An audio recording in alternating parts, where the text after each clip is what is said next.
No, elindulunk körbe, futás, körbe. Gyere, futás, és akkor tapsolok, akkor leülünk. És hopp, jaj, csücsök. Hogy majdnem eltaláltalak a légyzetet. Jaj, Istenem. Na, mehetünk tovább, futás.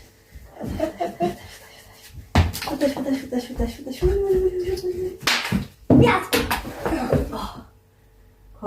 Mehet még egy kör?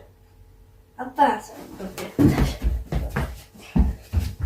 Valaki légyzetóból hogy csillagokat lőnek. Csillagok majdnem eltaláltak. Igen, majdnem eltaláltam. Igen.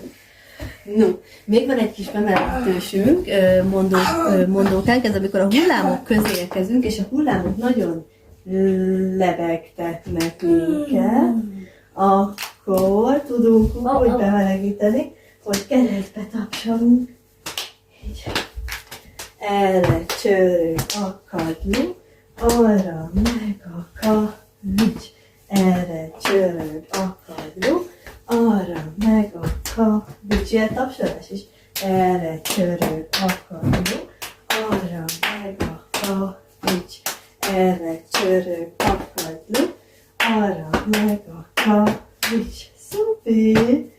Mehetünk visszafelé, és háttal is meg tudjuk csinálni? Igen. Nem úgy, és hátrafelé megyünk. Felé, fölöksz valaki. Erre csörög a kavics, arra meg a kagyló.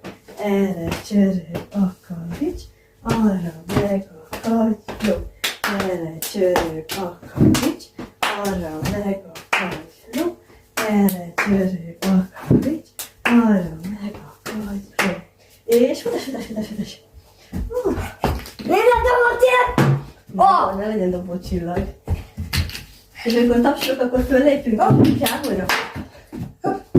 Jajjaj. Jösszök! És futás tovább. Szeretem magad. Futás.